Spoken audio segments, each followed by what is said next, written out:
Hey there, folks. Welcome to Spectrum Pulse. We talk about music, movies, art, and culture.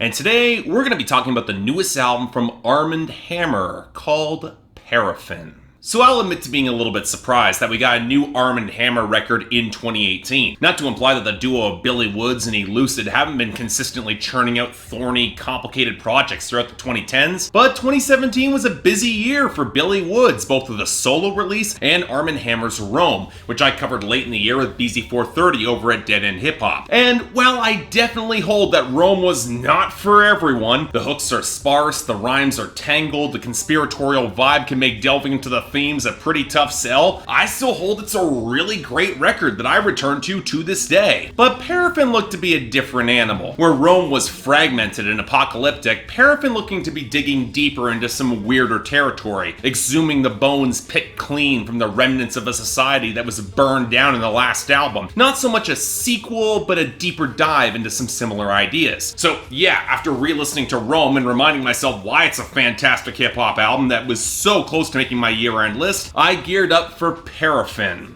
So what did we dig up this time? So alright, like any record affiliated with Billy Woods, talking about Paraffin feels tricky. Just as fragmented as Rome, but where that record had the underlying sense of cynical panic to drive urgency and a lyrical arc that helped provide a foundation for the tangled wordplay, Paraffin feels more deliberately paced, a little more scattered, a little bit more colorful in its melodic samples, a little less abrasive and bleak. In an odd way, while there's a part of me that knows this is a little more accessible, believe it or not, I'm actually a little bit cooler on it than I expected. Not saying that it's bad by any stretch of the mind. On the contrary, it's great. I totally get why Paraffin's getting buckets of critical acclaim. It deserves it. But where Rome's thornier writing demanded the listener engage for their own sake, Paraffin is more content for those to peruse and get lost at their own time. More a textural experience than a visceral one, albeit a very great textural experience. Of course, some of this inevitably comes with criticism that I've had with Armand Hammer for some time now, so let's get those out of the way quickly. Yes, it gets a bit distracting that Elucid and Billy Woods have similar vocal tones and styles, and there's a part of me that wishes they played up the interplay and chemistry a little bit more. Hell, it'd be an easy way to play up the paranoia and disorientation that often reads in the subtext, although a fair bit less so this time around. And like with Rome,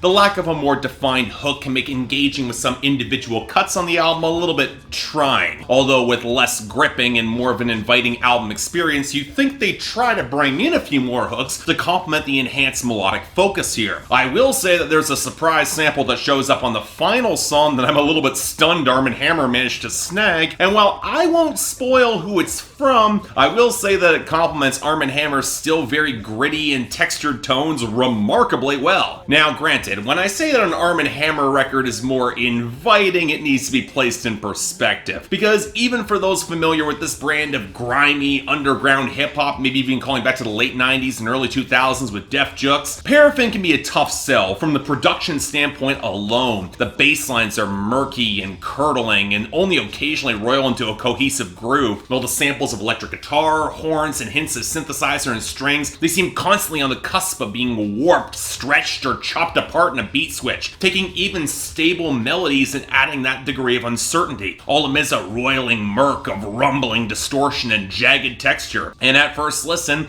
it could well seem as imposing as Rome was, especially for as often as the production overlaps with the vocals, which did kind of get on my nerves, or the bass blows across everything in its path, or the flutters of static and glitch disrupt some of the mix, but the melodies here do feel more solid, more cohesive. The guitars behind Rehearse with Ornette, VX, and No Days Off, the richer horn tones on Dettol and Alternate Side Parking, even the glittery touches and fizzy chiptune around Vindaloo and Bob Barker that feel shades smoother and less immediate. Hell, the most immediate moment comes with a crushing beat switch on If He Holla to accent Sketch 185's verse, and while it's probably the most aggressive switch I've heard Armand Hammer ever deliver, it's also very much the exception to the rule on this album, very much a center point here. And overall, the songs, they don't quite have that gritty edge of fragmented menace that really drove Rome. The grooves, they're thicker and slower, and in comparison to the flutes on Hunter and Sudden Death, I was left feeling that Rome just kept me a little more on the edge of my seat. And to be fair, When you start delving into the content, that's not really all that surprising. Going back to Rome, much of that record was framed as the apocalyptic moment where society was starting to snap awake at systems that were being fleeced for all they were worth before they all collapsed, leaving the dazed survivors struggling through the metaphorical rubble. And while Paraffin is not framed as a sequel, it does feel informed by a lot of the arc of that album, even if it leads to less of an arc overall on this project. Elucid's more scattershot and impressionistic.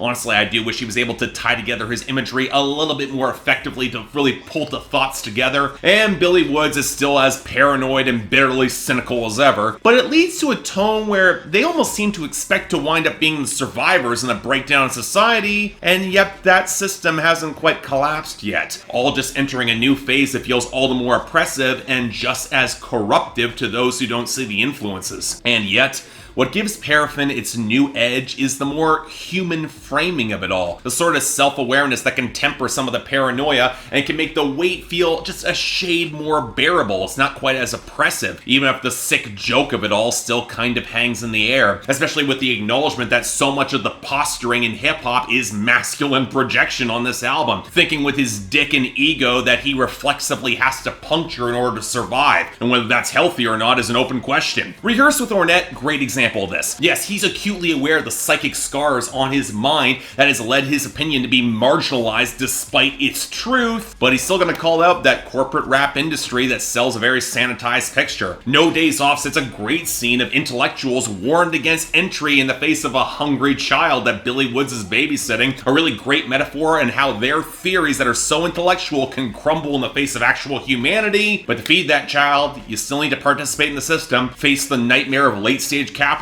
and then lose your days off. And in the face of those entrenched systems, Armand Hammer, they actually get why people sometimes stop trying and knuckle under, sometimes even winning as a result on Vindaloo, and they can't help but respect the hustle under their breath. Just because they're choosing to live as much as they can outside toxic systems doesn't mean they can't give props when black people succeed despite them. And they're aware on songs like Alternate Side Parking that the lives they chose could have wiped them out all the faster, even if mistakes aren't being made on their part. Hell, even some of the flickers of opulence that appeal to their more base side, to call to mind fragments of Shabazz Palace's first album, especially with the reference to ineffable and inexplicable borderline cosmic systems. I might kind of disagree with how Billy Woods might characterize financial systems, but I certainly get his point in questioning the societal construct that they are and their unnecessary level of convolution. And there's real power in the question that if they broke away while being at the bottom, who would notice? Who would care? Or the draining feeling of rebellion that can feel futile in the face of those larger systems, especially when there are those who co-opt the language but not the execution or ideals. And then the open question of the hill on which you might eventually want to die. It makes sense why the album kind of ends in exhaustion, fighting the system in which there is that slim chance of victory, one likely that'll come at the cost of your heart and mind, or you lose by not playing and wind up all the more ostracized on the outside, even by those oppressed that you'd call allies, while your low-key oppressors try to call yourself your brother to convince themselves that they aren't oppressors. And you know, the more I think about it,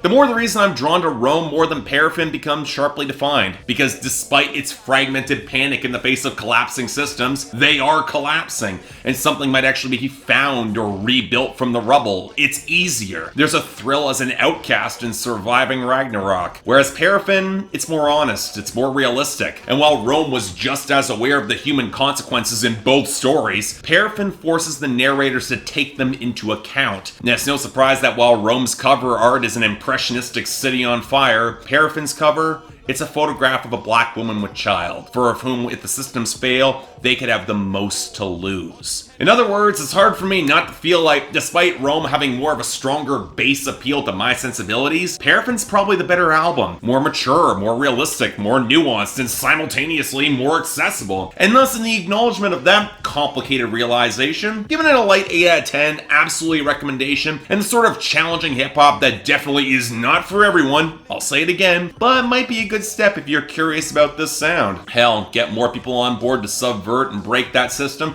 take some of those ideals and put them in action, things might wind up a little better after all. You never know. So yeah, thanks a lot for watching. If you'd like to like and subscribe, I'd be more than grateful. This was a bit of a weird review for me to put together. I still think Rome's a little better, even if I did give it the same score as I did Paraffin.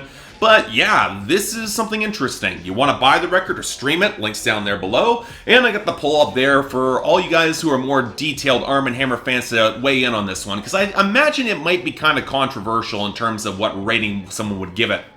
Beyond that, anything else I might be able to do to improve my presentation, I'm all ears. If you guys want to get involved in my scheduling process, link to my Patreon is right over there, where 3 times a week you guys get to vote on my schedule, and once a week for the higher tier contributors, you guys get to add albums, movies, or even a top 10 list to that schedule. More details right over there. If you want to see my schedule, it's on my Instagram, link down there below. But till then, I'm Mark, you're watching Spectrum Pulse, and I'll see you next time.